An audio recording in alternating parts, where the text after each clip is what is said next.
तत्सवितुर्वरेण्यं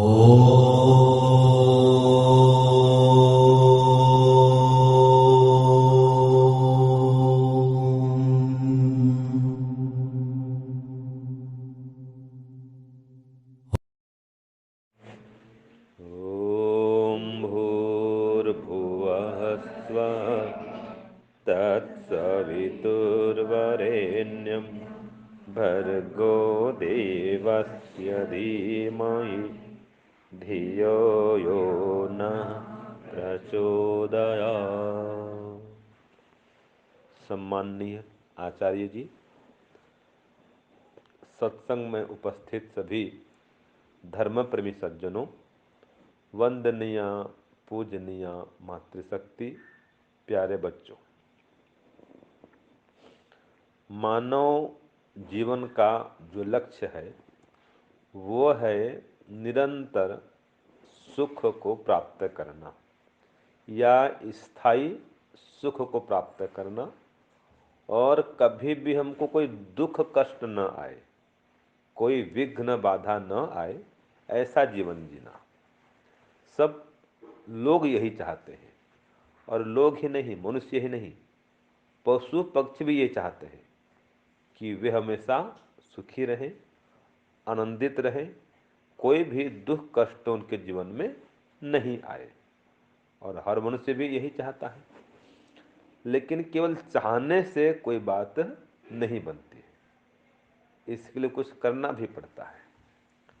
तो देखिए, अगर आपको दुख नहीं चाहिए और सुख चाहिए, तो इसके दो आधार मैं बता रहा हूँ, दुख से छूटने के उपाय और सुख प्राप्त करने के उपाय।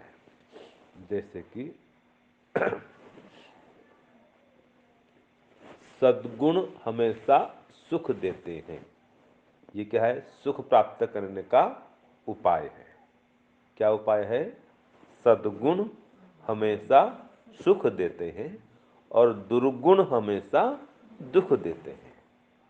तो क्या करेंगे?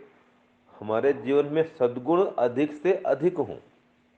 जितने सद्गुणों को आप धारण कर पाएंगे उतना धारण करिए, और जो हमारे अंदर दुर्गुण हैं, कमियां हैं, त्रुटियां हैं, दोष हैं, उनको दूर करिए।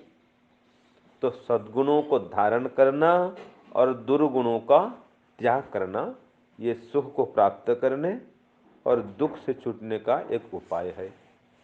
इसी प्रकार से धर्माचरण सब सुख का मूल है। कौन सा आचरण?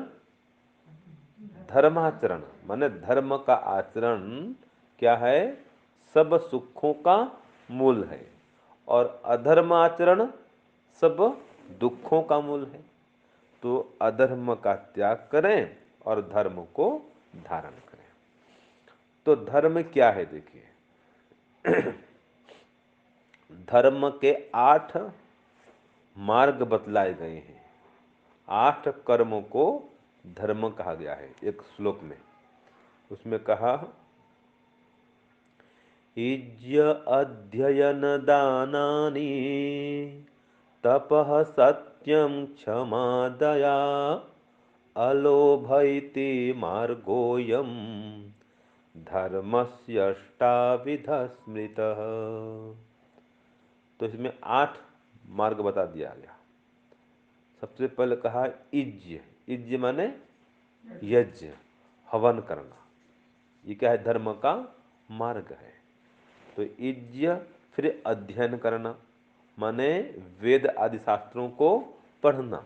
वेद है, दर्शन है, उपनिषद है, गीता है, रामायण है, महाभारत है, और भी हमारे ग्रंथ हैं। सत्याग्रह प्रकाश है, भाष्य भूमिका है, और स्वामी दयानंद के कितने सारे ग्रंथ हैं। आर्य विनय है, व्यवहार भानु है, आर्य उद्देश्य रत्नमाला है। तो कम से कम एक पेज पढ़ना चाहिए।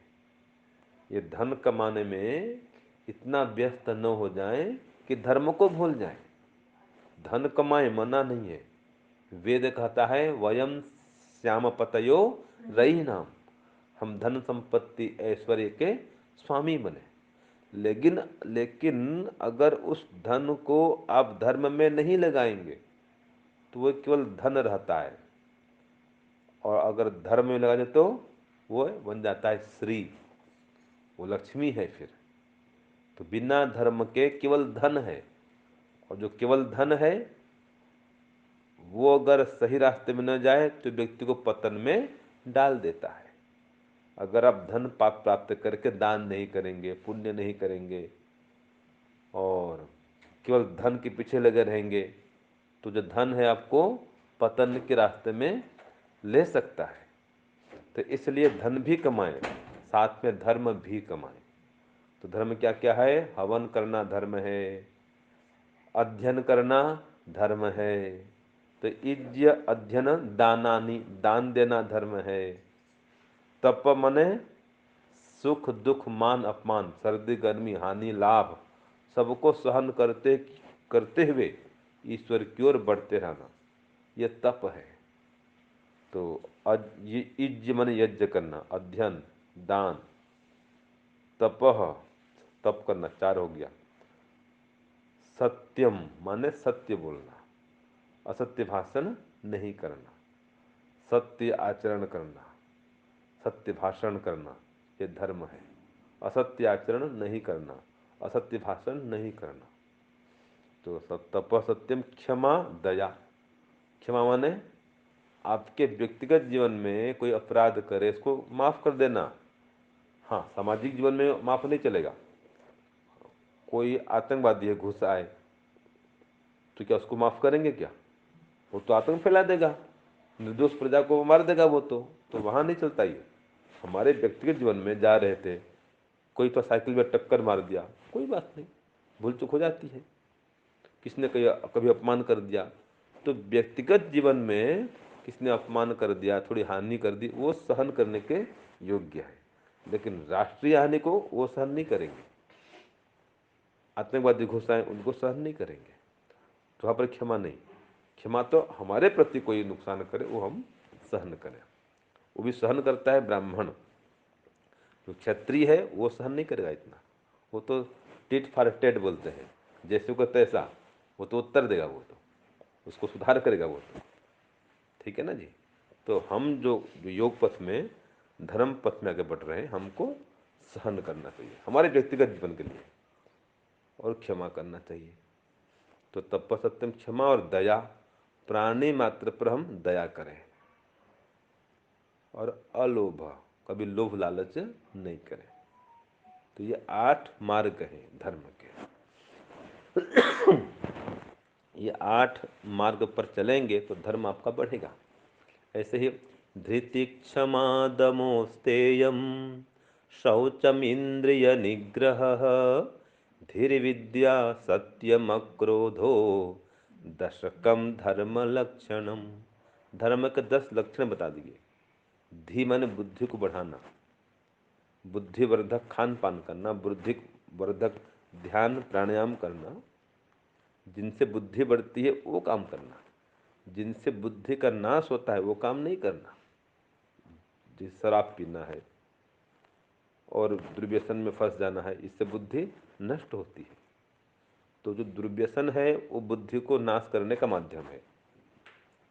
तो दुर्व्यसन का नाश करना, और गायत्री मंत्र जप करना, प्राणायाम करना, ब्राह्मी है, ब्राह्मी औषधि है, उससे बुद्धि बढ़ती है, शंख पुष्पी है, ऐसे ऐसे बुद्धिवर्धक पदार्थों का सेवन करना। तो धीर विद्या, विद्या बढ़ाना। तो धृति ही क्षमा, दमोस्तयम, इंद्रियों का निग्रह करना और मन का भी समन करना। तो इंद्रियों का दमन करना और मन का समन करना, ये दम भी है और इंद्रिय निग्रह भी है। तो धृति क्षमा दमोस्तयम, चोरी नहीं करना, शौचम शुद्धि का पालन करना, और इंद्रिय निग्रह उन्होंने बता दिया, इंद्रियों को अपने वश में रखना। तो धृति क्षमा दुमस्तयम शौचम इंद्रिय निग्रह, धीरे विद्या मन बुद्धि बढ़ाना, विद्या बढ़ाना, और धीरे विद्या, और क्या कौन बच गया? धृति क्षमा दमोस्तेयम शौचमिंद्रिय निग्रह, धीर विद्या, सत्यम अक्रोध। यहाँ भी है सत्य बोलना और कभी गुस्सा नहीं करना, हाँ क्षमा कर देना। तो लगभग वही बात यहाँ पर भी आ रही है। हाँ, चोरी नहीं करना। तो ये सब धर्म के उपाय है। ऐसे कहा है, वेद स्मृति सदाचार स्वस्य च प्रियम आत्मन एतत् चतुर्विधम प्राहु साक्षात धर्मस्य लक्षण। जो वेद कहता है हम वो काम करें, वेद के विपरीत काम नहीं करें, वेद विरुद्ध काम नहीं करें। और जो स्मृति कहे माने मनुस्मृति कहे, हमारे शास्त्र कहें वो काम करें। तो वेद स्मृति सदाचार, हमेशा सत्य का आचरण करें। और जो हमको अच्छा लगे, स्वस्य च प्रियम आत्मन, अपने लिए जो आचरण प्रिय लगे, हमारी आत्मा को जो प्रिय है वैसा व्यवहार हम दूसरों से करें। ये क्या है? साक्षात धर्म का लक्षण है। अब आपको कोई व्यवहार पसंद नहीं है, आपके प्रति कोई खराब व्यवहार करे, आप नहीं चाहते हैं, तो वो व्यवहार आप भी दूसरे साथ में न करें, ये धर्म है। तो जैसा सबसे प्रेम पूर्वक व्यवहार या सबसे प्रेम पूर्वक व्यवहार पाना चाहते हैं, वैसा सबके साथ प्रेम पूर्वक व्यवहार करें। आप सबसे सुख चाहते हैं तो आप सबको सुख दें।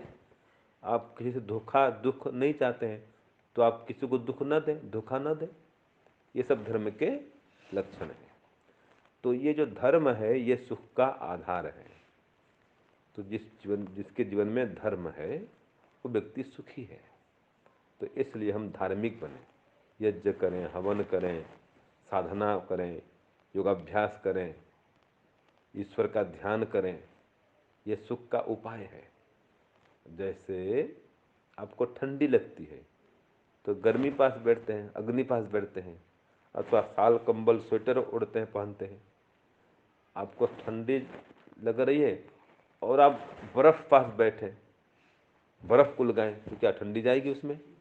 नहीं जाएगी। भाई ठंडी लग रही तो अग्नि पास बैठे, कंबल ओढ़े, स्वेटर ओढ़े, शाल ओढ़े। तो ऐसे आपको सुख चाहिए, शांति चाहिए, वो भी 100% सुख शांति चाहिए। तो जो उसका भंडार है उसके पास बैठे, वो कौन है? परमात्मा।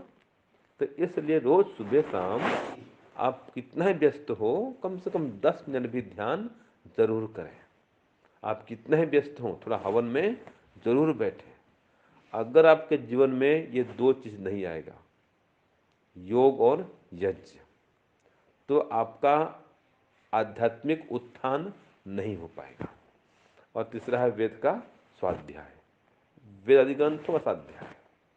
ये तीन हैं, शुद्ध ज्ञान, शुद्ध कर्म, शुद्ध उपासना। इनसे मोक्ष मिलता है, परम शांति मिलती है, अज्ञान अविद्या का नाश होता है, जन्म और मरण का बंधन नष्ट होता है। तो शुद्ध ज्ञान किससे मिलेगा? स्वाध्याय करें। तो आप कितना ही व्यस्त हों, कम से कम एक पेज जरूर कुछ तो कुछ पढ़ें, भले 5 मिनट पढ़ें।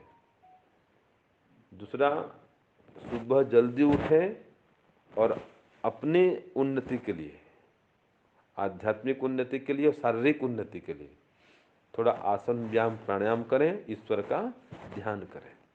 इससे आपकी व्यक्तिगत और शारीरिक और मानसिक और आध्यात्मिक उन्नति होगी। और यज्ञ करें, इसमें विश्व की उन्नति होगी, पूरे विश्व का कल्याण होगा। तो अगर आपके जीवन में योग नहीं है, यज्ञ नहीं है और स्वाध्याय सत्संग नहीं है, आप कितना ही धन कमाओ, ये धन कमाना आपके लिए सफल आपके जीवन को करने वाला नहीं है, आपके जीवन को सार्थक करने वाला नहीं है। क्योंकि कहा है धनात् धर्म तथा सुखम, धन से धर्म करेंगे तो सुख मिलेगा। तो खाली धन ही कमा रहे हैं आप लोग, यज्ञ तो कर नहीं रहे हैं, योग तो कर नहीं रहे हैं, स्वाध्याय नहीं कर रहे हैं। कभी कभार दान पुण्य करते हैं, ठीक है, लेकिन यज्ञ करेंगे तो रोज दान होगा आपका, हर दिन दान हो रहा है। यज्ञ करेंगे, योग करेंगे तो आप आत्मा का दान कर रहे हैं। आप कहेंगे स्वामी जी हम तो योग कर रहे हैं, योग में क्या दान हो रहा है? सबसे बड़ा दान योग है। कैसे बताऊं? मंत्र कहता है, यदंगदाशुषे त्वमग्ने भद्रं करिष्यसि तवेतत् सत्यमंगिरः, तवेतत् सत्यमंगिरः। तो कहा यद अंग दासु से, अंग माने परमात्मा। जैसे हमको अपने अंग प्रिय होते हैं, वैसे हम सबका प्रिय कौन है? परमात्मा है।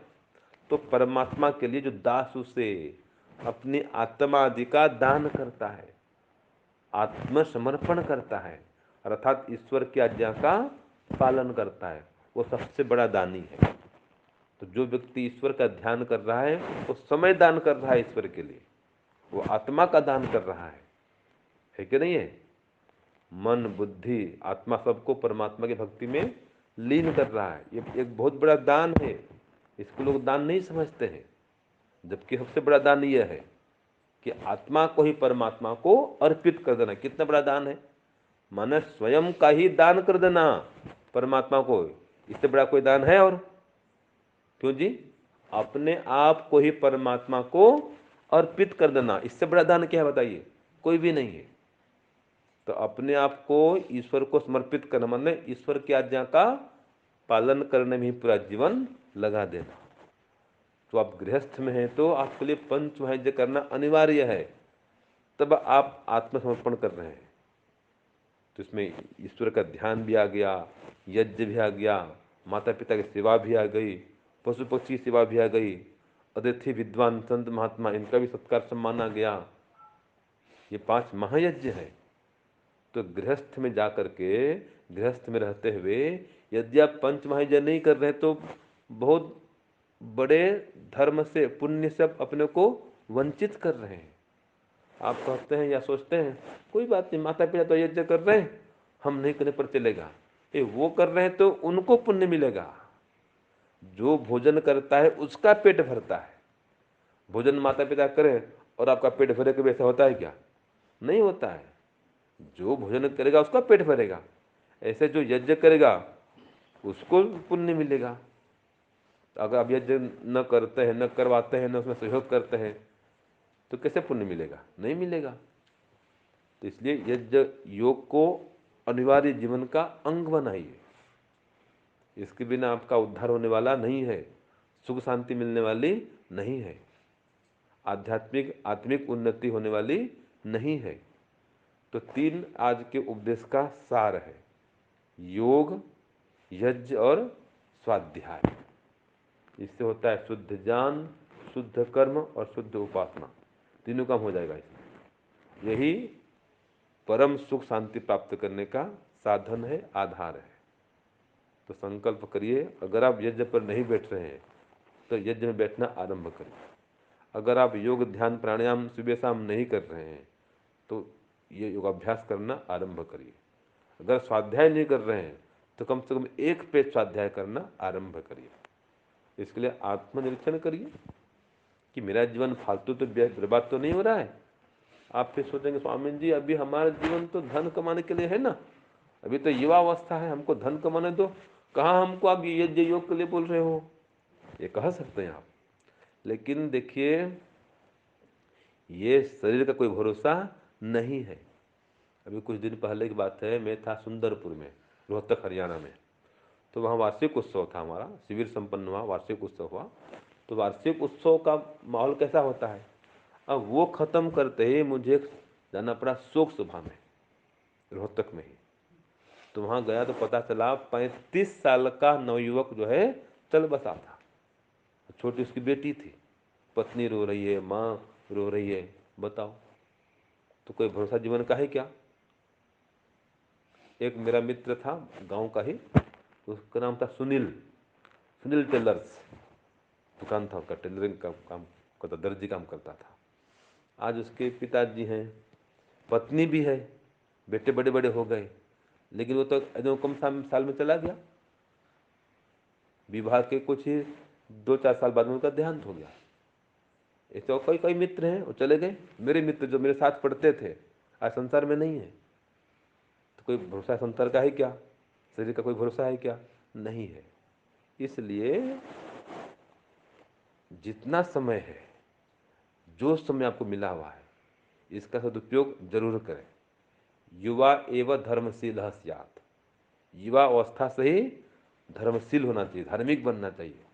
वृद्धावस्था आएगी भी क्या गारंटी है? क्या कोई गारंटी नहीं है कि नहीं है? कोई लिखित है क्या? क्या आपको भगवान लिखित हाँ है आपको 70 साल जीना है, कोई गारंटी है? नहीं है। और ये धन किसके लिए कमा रहे हैं जी? ये बाड़ी पर बाड़ी बनाते जाओ, कार्य पर कार्य करते जाओ, ये कुछ साथ में जाने वाला नहीं है। इसलिए धार्मिक बने। ठीक है, तो यह आज के उपदेश का सार है, धार्मिक बने, यज्ञ योग को अपनाएं और जीवन को सुखमय श्रेष्ठ बनाएं। ओम शांति ओम शांति।